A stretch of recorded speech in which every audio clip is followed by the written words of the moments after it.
Hello everyone, आप सभी का मेरे चैनल में स्वागत है एक बार फिर न्यू अपडेट के साथ। आज का जो अपडेट होगा, आज का जो टॉपिक होगा बिहार स्टूडेंट क्रेडिट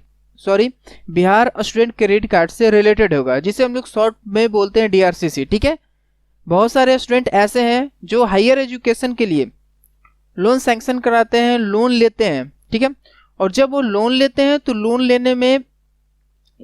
लोन का फॉर्म अप्लाई करने के बाद वेरिफिकेशन प्रोसेस स्टार्ट होता है। वो कितने टाइप का वेरिफिकेशन प्रोसेस होता है इस वीडियो में डिस्कस करने वाले हैं, और स्टूडेंट को कौन से प्रोसेस में सबसे ज़्यादा दिक्कत होता है उसके बारे में इस वीडियो में लोग डिस्कस करने वाले हैं। और ये जो वीडियो है सभी के लिए इंपॉर्टेंट होगा, चाहे वो स्टूडेंट हो या चाहे वो गार्जियन हो। ठीक है, आप लोग को थंबनेल में यहाँ पर दिख रहा होगा कि यहाँ पे लिखा हो कि जब स्टूडेंट हायर एजुकेशन के लिए डीआरसीसी ऑफिस में लोन के लिए फॉर्म भरते हैं तो कितने प्रकार के वेरिफिकेशन होते हैं और सबसे ज़्यादा किस वेरिफिकेशन में प्रॉब्लम होता है, इससे रिलेटेड ये टॉपिक है हम लोग का। तो चलो देखते हैं कौन कौन से ऐसे वेरिफिकेशन प्रोसेस हैं, कितने वेरिफिकेशन प्रोसेस है और स्टूडेंट को किस वेरिफिकेशन में प्रोसेस में सबसे ज़्यादा दिक्कत होते हैं। तो आप लोग के सामने वेरिफिकेशन प्रोसेस ओपन हो चुका होगा। ठीक है, यहाँ पर 11 वेरिफिकेशन प्रोसेस यहाँ पे बताया जा रहा है।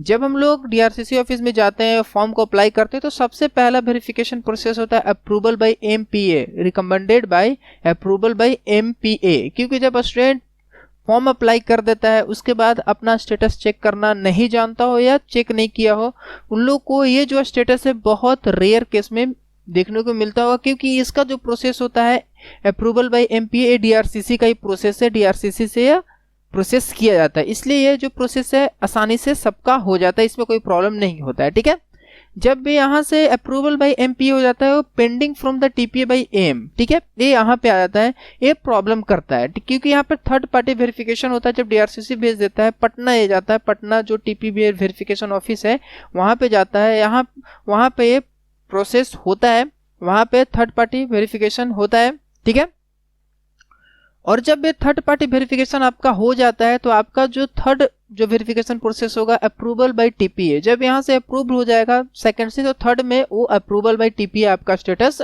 रहेगा। ठीक है, इसके बाद जो फोर्थ वेरिफिकेशन होता है M forward to DPA approve by TPBA. जब यहाँ से टीपीए वेरीफाई कर देता है तो फोर्थ स्टेप में क्या होता है M forward by DPO approve by TPA. ठीक है, और जो फिफ्थ जो प्रोसेस आपका होता है अप्रूव्ड बाय डीपीओ ईडीएन, और सिक्स में आपका होता है सेंट बीएसीएफसीएल अप्रूव्ड डीपीओ। ये जो सिक्स वाला जो स्टेप है इसमें स्टेटस बहुत देर तक आपका जो स्टेटस चेक कीजिएगा, तो ये छठे नंबर का जो वेरिफिकेशन प्रोसेस है आपको बहुत लेट तक दिखेगा, बहुत दिन तक दिखेगा, लेकिन इससे नर्वस होना नहीं होता है। ठीक है, ये लास्ट पोजीशन हो जाता है क्योंकि सेंट बीएसीएफसीएल अप्रूव्ड डीपीओ। ठीक है, सातवां में हो जाता है बीएसीएफसीएल डेटा चेक, आपने जो भी भेजा उसका डेटा चेक होगा। 8 में होगा एलविन अप्रूव डीआरसीसी मैनेजर, उसका चेकअप होता है। ठीक है, और 9th में आपका L2 अप्रूवर बीएसीएफसीएल ऑफिस पटना। ठीक है, और 11th में आपका सैंक्शन बीएसीएफ अप्रूव डीपी हो जाता है।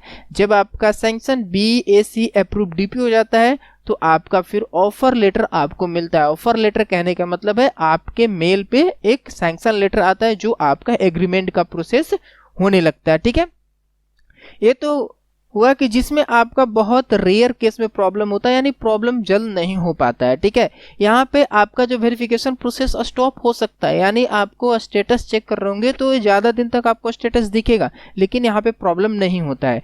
प्रॉब्लम क्या होता है वो हम लोग देखते हैं।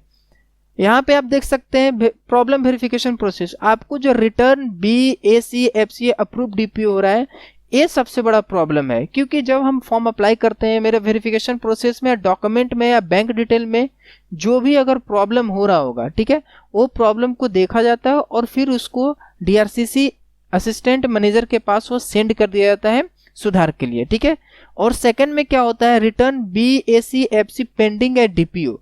अब जब वहाँ सुधार के लिए आता है तो क्या होता है डीपीओ उस पर अपना सिग्नेचर या वेरिफिकेशन प्रोसेस कंप्लीट नहीं कर पाता है, तो डीआरसीसी ऑफिस में पेंडिंग पड़ा रहता है। लेकिन हालांकि डीआरसीसी ऑफिस वाले इस काम को जल्द से जल्द कराने के लिए कोशिश करते हैं। ठीक है, यहाँ से जो रिटर्न वाला मामला है, अगर आप स्टेटस चेक कर रहे हैं, रिटर्न अगर पहले में आपको दिख रहा हो तो सबसे पहले आपको क्या करना है, डीआरसीसी ऑफिस में जाकर असिस्टेंट मैनेजर से सबसे पहले आप कांटेक्ट करने की कोशिश कीजिए। आपका अगर ऐसा प्रॉब्लम दिख रहा है तो आप डायरेक्ट हेड ऑफिस यानी हेडक्वार्टर नहीं जाना चाहिए, आपको पटना जाने की जरूरत नहीं। सबसे पहले आप असिस्टेंट मैनेजर से कांटेक्ट कीजिए, हो सकता है आपका फॉर्म डीआरसीसी में ही पेंडिंग में हो, ठीक है। या कभी कभी ऐसा होता है कि जो असिस्टेंट मैनेजर ही कुछ एरर कर देते हैं, इसके कारण भी जो फॉर्म होता है वो रिजेक्ट होकर डीआरसीसी ऑफिस में आ जाता है। कभी कभी ऐसा होता है कि जो कॉलेज का बैंक डिटेल या स्टूडेंट का बैंक डिटेल में प्रॉब्लम होता है, तब पर भी ये रिटर्न कर दिया जाता है BSEFCL ऑफिस से, ठीक है।